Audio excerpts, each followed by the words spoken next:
yang akan disampaikan oleh Dr. Kiai Haji Zainuddin MZ.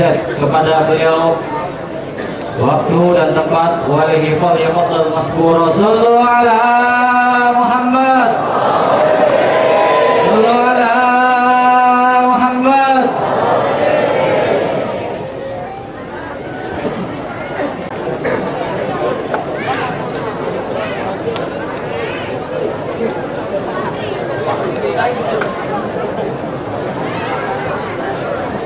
Ya, warahmatullahi wabarakatuh.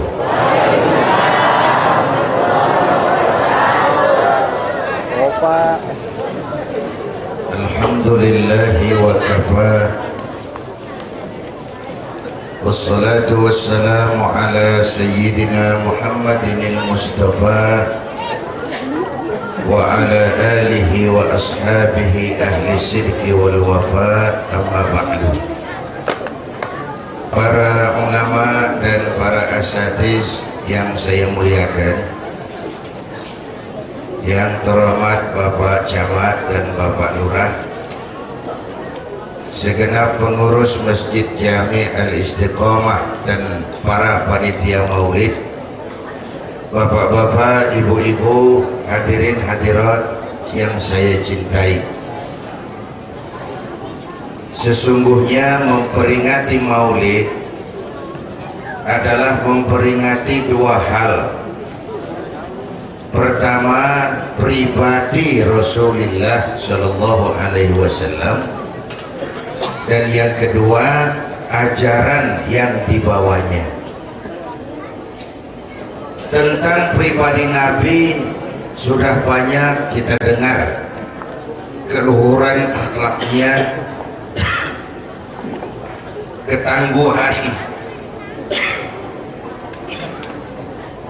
ketangguhannya dalam berjuang dan sebagainya. Apalagi salah satu krisis yang kita hadapi sekarang ini adalah krisis keteladanan. Artinya bangsa kita sekarang rada susah nyari tempat ngaca. Ya, yang banyak sekarang kaca burem.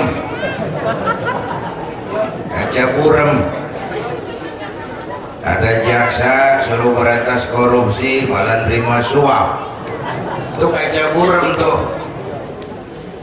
Kita mau bersihin ubin, sapunya pada kotor.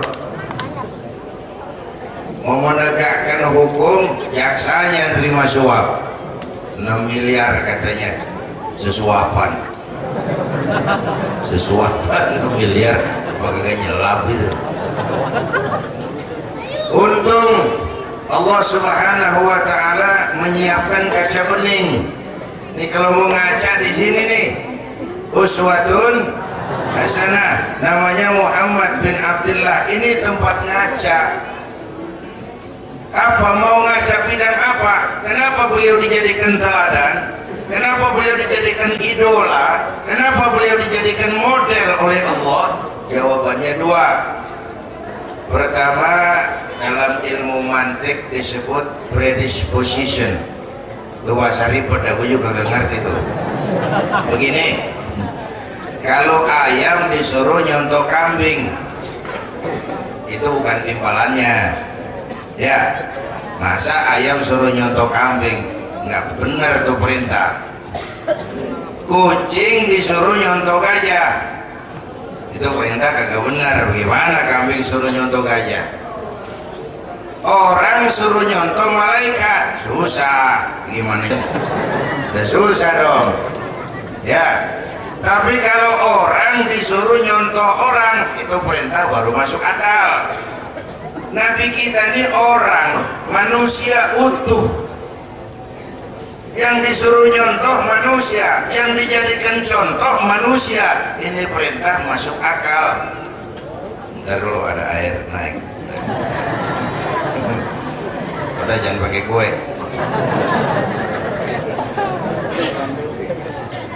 Ini mah pemantes doang, Bu. Jangan dikira kelasnya 2 pidatonya lama, enggak ada. Enggak ada sih.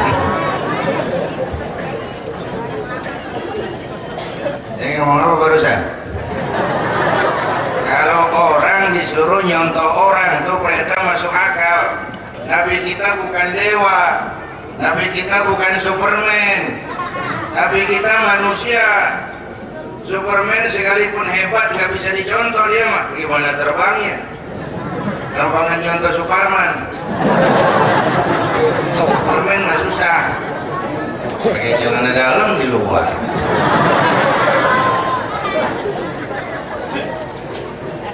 Nabi kita ini manusia utuh, yang makan, yang tidur, yang bangun, yang sedih, yang gembira, yang senyum, yang berlinang air mata, manusia. Tetapi sungguh pun manusia, beliau enggak seperti manusia pada umumnya. Itu yang disebut uswahnya. Contoh, kita tidur, Nabi kita manusia, beliau juga tidur. Tidurin Nabi, tidur mata doang, hatinya enggak pernah tidur. Tuh bedanya tuh, kita tidur keblek, asal udah tidur habis-habisan. Ya, basyarun la kal basyari, manusia memang, tapi nggak seperti manusia pada umumnya. Kita manusia, kita keringetan. Nabi kita manusia, beliau juga keringetan. Keringat Nabi harum wangi bau minyak kasturi, padahal zaman itu belum ada parfum.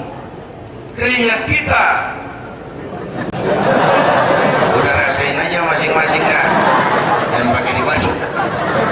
Basyarun la kal basyari, manusia memang, tapi nggak seperti manusia umum. Ini Nabi kita. Contoh lagi, kita manusia, kita beludah. Beludah enggak?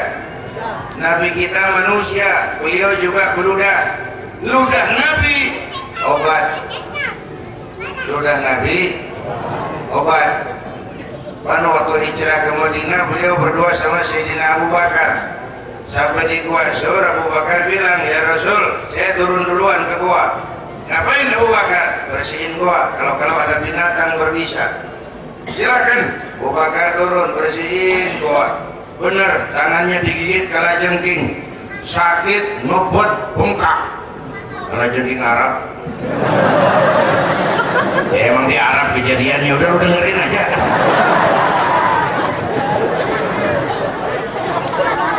Ditahan aja masih di Abu Bakar. Udah aman ya Rasul, silakan turun. Baik, turun baginda Nabi. Lama-lama berdoaan di dalam goa, kelihatan Abu Bakar mukanya pucat. Rasulullah tanya, kenapa Abu Bakar? Kamu berat meninggalkan Mekah? Enggak. Takut hijrah ke Madinah? Enggak. Khawatir dikejar-kejar Quraisy? Enggak ya Rasul. Kenapa muka kamu pucat? Tangan digigit kalajengking. Kenapa kamu enggak ngomong dari tadi? Saya enggak mau nyusahin Tuhan ya Rasul, biarin saya tahan aja. Siniin tanganmu. Diambil sama Nabi, bismillahirrahmanirrahim, diludahin, ringkas, sembuh saat itu juga. Ludah Nabi. Coba kita yang ludahin, bikin bengkak. Ini namanya basyarun la kal basyari, manusia memang, tapi nggak seperti manusia. Alasan kedua kenapa Nabi jadi contoh, pribadinya komplit. Sesuatu hanya bisa jadi contoh kalau dilihat dari semua aspek kehidupan. Mau nyontoh apa?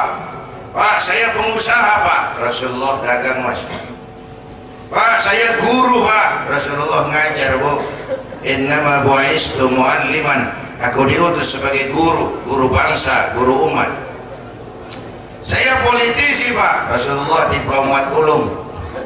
Saya mubalik Pak. Rasulullah dakwah bum. Saya jenderal Pak. Rasulullah mimpin tentara di medan perang Mas. Saya presiden Pak. Rasulullah mimpin bangsa dan negara Om. Saya kepala rumah tangga Pak. Rasulullah punya anak bini Mas. Ayo, rombongan mana ada ngomong? Ini sosok yang komplit. Nabi Isa malah nggak bisa jadi contoh bagaimana membina rumah tangga bahagia. Kenapa? Karena Nabi Isa belum sempat kawin. Bagaimana membina rumah tangga bahagia menurut contoh Nabi Isa? Tidak ada Bung. Kenapa? Belum sempat kawin. Ada pengikutnya menyangka tidak kawin ajaran Nabi Isa, ngikut lagi pada nggak kawin. Mubazir. Ya, dikasih perabotan. Saya kalau kiai kagak boleh kawin, saya pilih berhenti jadi kiai. Ribut urusan. Lalu yang hebat kata Imam Busiri dalam burdahnya, ada yang bisa mati ini nggak silap?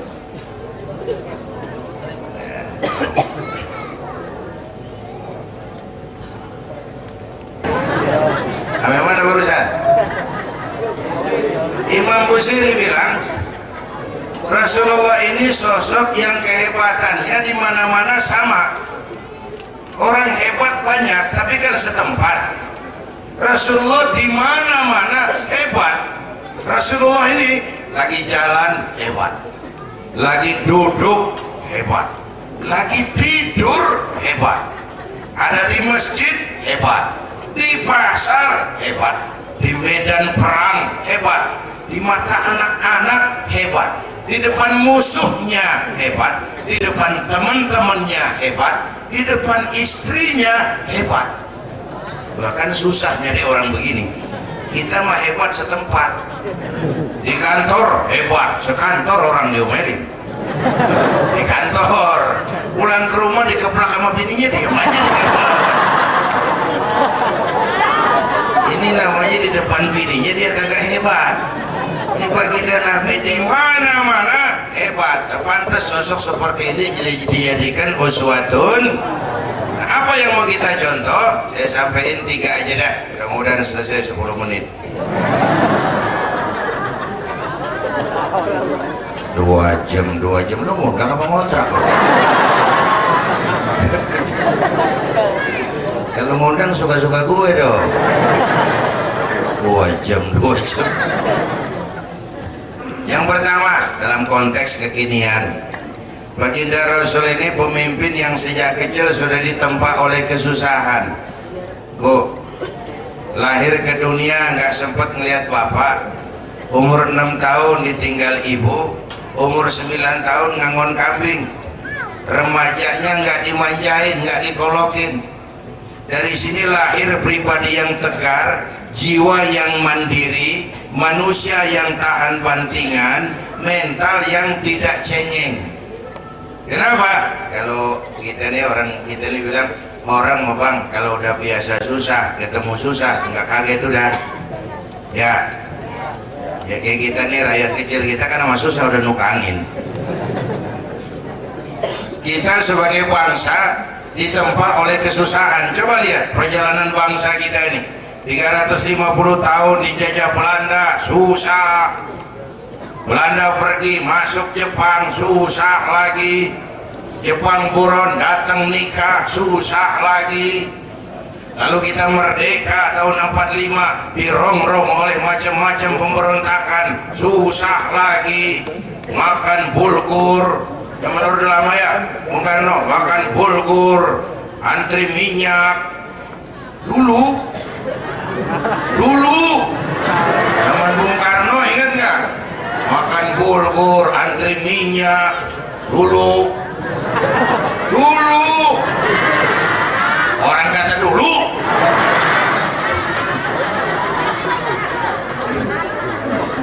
Tahun 65 PKI berontak, susah lagi. Muncul Orde Baru, lama-lama susah lagi.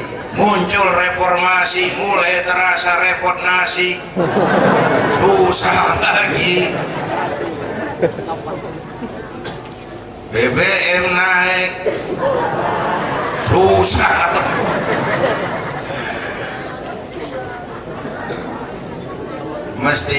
Mestinya nih, orang kalau biasa susah ketemu susah nggak kaget udah. Ya, saya santri biasa makan kangkung, datang ke rumah teman dikasih kangkung, makanan gue ini mah dikasih daging ayam lah, nambah emang apa?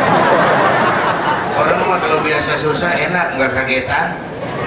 Ya bu ya, saya santri biasa tidur di masjid, disuruh nginep di hotel, pules pulas nggak? Pulas. Tapi yang biasa tidur di hotel suruh nginep di masjid 3 hari diencok. Orang kalau biasa susah ketemu susah nggak kaget udah. Cuman indikasi sosial kalau zaman lagi susah, ekonomi lagi terpuruk, terjadi depresi sosial, terjadi stres nasional. Rakyat tuh hidupnya kayak daun kering. Tahu daun kering? Gampang dikumpulin, susah diikat. Berisik, gampang dibakar. Daun kering dikumpulin mah gampang, diikat susah. Berisik, gampang dibakar. Gejala sosialnya apa? Dukun laris, paranormal laku keras, nabi palsu gentayangan, aliran-aliran aneh muncul di mana-mana. Nyawa murah, orang urusan paling sepele orang mau ngebunuh kalau lagi zaman susah begini. Ya, atribut-atribut kacau, pemburu hantu pakai sorban, ntar kiai pakai helm, udah kacau atribut nih.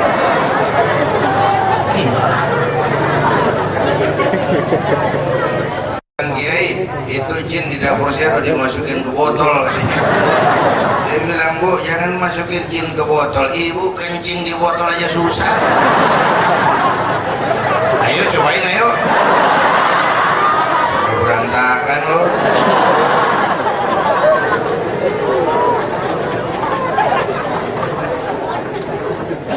Masyarakat yang sedang dilanda kesulitan ekonomi kayak orang hanyut di sungai itu.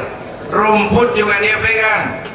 Dia tahu rumput nggak kuat nahan badannya, cuman memang lagi hanyut, dia perlu pegangan, apa aja yang ketemu dipegang.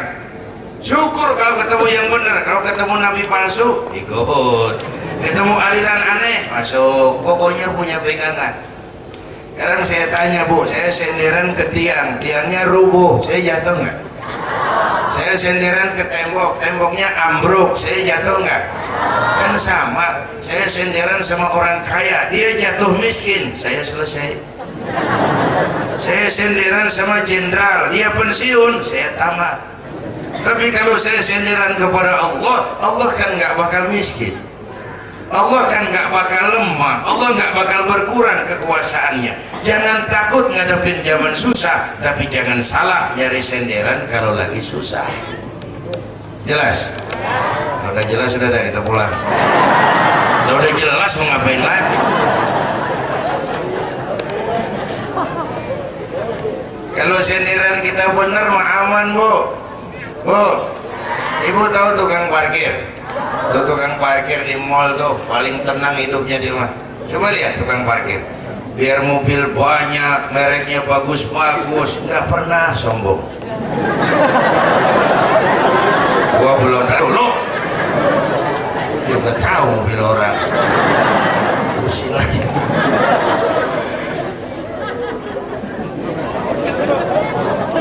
Tawa pakai nambah begini. Tukang parkir biar mobil banyak, mereknya bagus-bagus, nggak pernah sombong.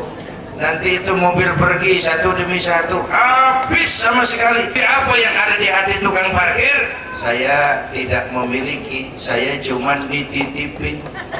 Saya cuman dititipin. Ayo renungkan, kita kayak tukang parkir nggak? Kita ini cuman dititipin doang. Jangan harta, jangan jabatan, ruh saja. Ruh itu kita hak guna pakai, nggak punya sertifikat. Hak guna pakai itu titipan. Allah nitip harta kepada kita, jadi orang kaya supaya bantu yatim, bangun pesantren, bangun rumah sakit, bela yang lemah, pelitnya 17 setan. Yang nitip oh yang lebih kelihatan, Bang, Allah nitip Indonesia, negara besar dengan 17.000 pulau. 17.000 pulau itu belum termasuk Pulau Gadung dan Pulau Gebang. Tambah 2. Ini aku titip Indonesia, negaranya besar, alamnya kaya. Indonesia kita ini kaya apa tidak? Kaya, buminya subur. Di atas perut bumi Indonesia tanaman apa yang nggak hidup? Sampai teman saya orang Arab bilang, Indonesia guys hebat. Saya bilang, hebat apanya mas? Mas Arab, Indonesia negeri Tuhan subur betul. Dia bilang, tongkat ditanam jadi pohon, namanya singkong. Begitu subur negeri Tuhan ini, tongkat ditanam jadi pohon. Kami Arab, dia bilang, pohon ditanam jadi tongkat, mati itu pohon. Itu di atas perut buminya subur, di bawah perut buminya ada gas, ada minyak, ada batu bara, ada emas. Lautnya, pasir lautnya saja bisa dijual nimbun Singapura.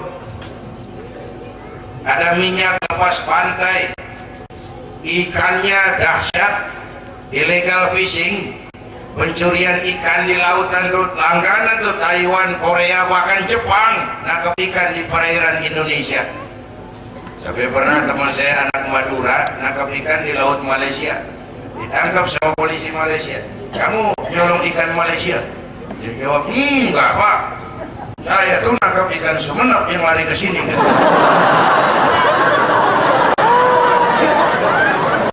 Pakai merek kali itu ikan. Saking banyaknya ikan kita, hutan kita ini jutaan hektar, nebangin doang kagak nanam-nanemin. Reboisasi jadi sarang korupsi. Bumi kita kaya, laut kita kaya, hutan kita kaya, rakyat kita jangan-jangan yang nitip bodoh. Kenapa? Ini kekayaan alam Indonesia kan harus digunakan bagi sebesar-besar kemakmuran rakyat. Amanat siapa itu? Amanat pasal 33 Undang-Undang Dasar 45. Dilaksanakan oleh para penyelenggara negara, disalahgunakan buat kekayaan pribadi. Boleh jadi yang nitip, kalau yang nitip marah, berkali-kali kita ditegur. Tsunami, gempa, angin puting beliung, banjir makin merata, longsor, lumpur. Sampai gini hari belum habis malah nambah tuh lumpur Sidoarjo. Ya, padahal Inul ngebornya di sini. Mancurnya dekat kampungnya sono.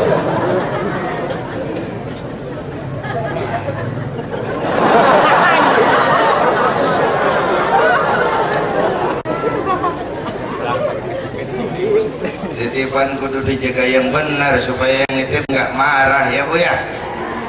Terus saya cerita gimana ngatasin musibah. Sekarang masih terus soal tukang parkir. Yang kedua, tukang parkir itu dititipin harus dijaga. Yang kedua, titipan nggak boleh bikin kita jadi sombong. Tibang dititipin doang sombong, nggak pantas amat. Ya, Pak Zainuddin, ya, titip mobil ya, boleh. Yang punya mobil pergi, saya petatang peteten.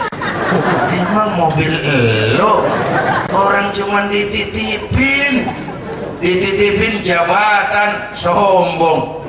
Dititipin ilmu, sombong.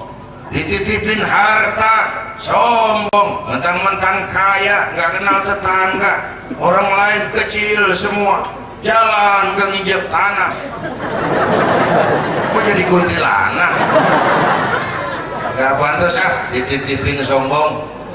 Ya bu ya, tuh iblis tuh diusir dari surga kan gara-gara sombong. Disuruh sujud sama Nabi Adam, dia ogah. Kata Allah, kenapa lu kagak mau iblis?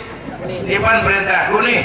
Saya pan dibikin dari api Tuhan, Adam dari tanah. Api kan lebih tinggi nilainya dari tanah.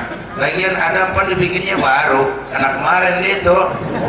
Masa saya kudu tunduk sama Adam, gengsi amat. Allah marah benar iblis, kau sombong, surga bukan tempat untuk yang sombong, keluar. Iblis diusir dari surga gara-gara sombong. Yang udah di surga sombong diusir, apalagi yang masih di tempat. Gua gak tahu ditaruh di mana.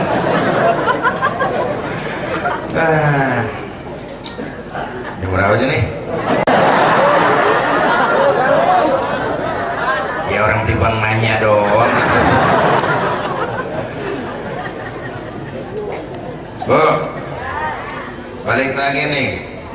Kalau zaman lagi susah, jangan salah nyari senderan. Ya Bu ya. Kemana kita senderan? Kepada Allah. Nabi kita 13 tahun berjuang di Mekah ngurusin masalah senderan tuh Pak.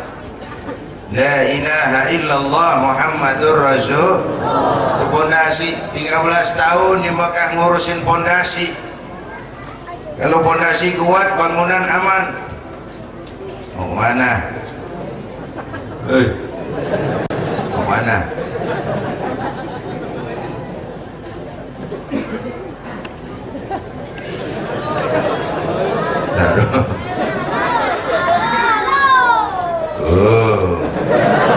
Gantian ya ngomongnya ya. Nah, 13 tahun di Mekah masang pondasi. Kalau pondasi kuat, bangunan aman. Pondasi rapuh, bangunan rubuh. Bangunan mah bagaimana pondasinya? Ya Bu ya. Saya kasih contoh Bu. Nih lampu nih nyala nih, pan gara-gara setrum. Ya. Mic nih bunyi gara-gara setrum. Kipas angin muter gara-gara setrum. Triskaan panas gara-gara setrum. Strumnya mah nggak kelihatan. Iman ibarat strum. Gara-gara iman tuh kita sujud, gara-gara iman kita jihad, gara-gara iman kita sedekah, gara-gara strum lampu nyala, gara-gara strum mic bunyi. Makanya setrum dulu beresin, baru beli kulkas. Ya, setrum kagak punya, kulkas dibeli. Lu mau colokin di hidung. Iman dulu ditata, karena ini tempat kita senderan. Nah, karena itu saya sering bilang, kalau zaman lagi susah, penyakit yang tumbuh di masyarakat itu 3: kudis, kurap, kutil. Sumbernya kuman. Kudis, kurang disiplin. Kurap, kurang rapi. Kutil, kurang teliti. Sumbernya kuman, kurang iman. Ini namanya ilmu otak-atik, kagak pakai dalil mainnya, dengerin aja udah. Penyakit pertama kudis, kurang disiplin. Sekarang ini sebagai bangsa disiplin kita rendah bener Pak. Kita ini nyaris kehilangan jati diri di semua bidang. Di bidang ekonomi kita ini habis-habisan dijajah dan dijarah oleh Amerika. Dijajah dan dijarah oleh Amerika. Pundi-pundi kekayaan negara satu. Tunggu mana tuh? Hei, pulang bareng hei.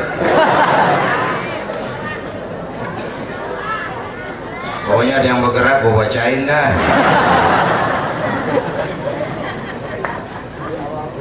Bagaimana tuh tadi tuh? Kita ini dijajah dan dijarah oleh yang namanya Amerika. Pundi-pundi negara satu-satu kita kasihin dia. Minyak cepu Action kita kasih Action. Emas tembaga kita kasih Freeport di Timika. Belum lagi Newmont.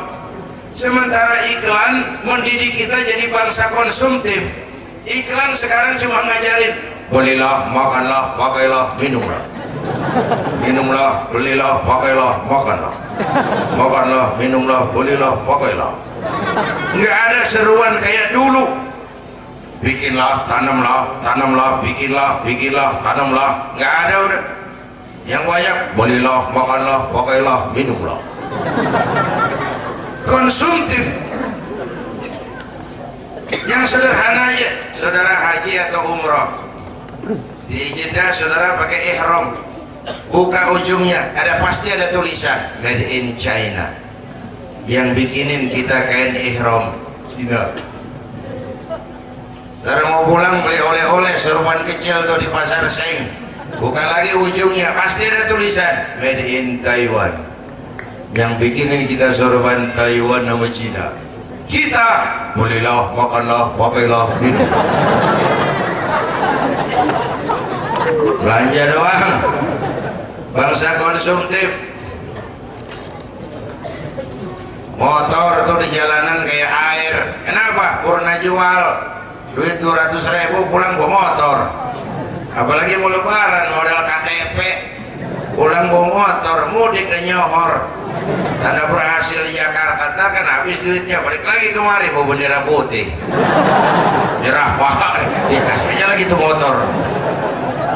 Belilah, makanlah, pakailah, minumlah. Konsumtif.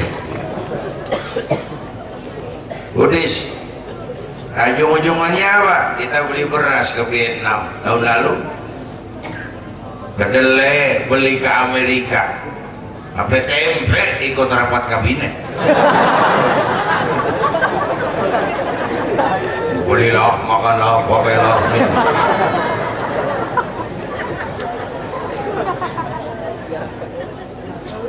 Budis. Di tol sering macet bukan cuma karena kendaraan lebih banyak dari jalan yang kita bangun, tapi disiplin. Tulisan mah gede-gede, bus truk ambil jalur kiri, pulang ayah banyak kemana-mana dia. Kadang-kadang jalanan sepi, cuman ya udah mobil tua, yang nyupir tua di kanan aja mangkreng, gak mau minggir-minggir, habis yang belakang pada belingsatan. Budis. Korupsi susah diberantas. Kenapa?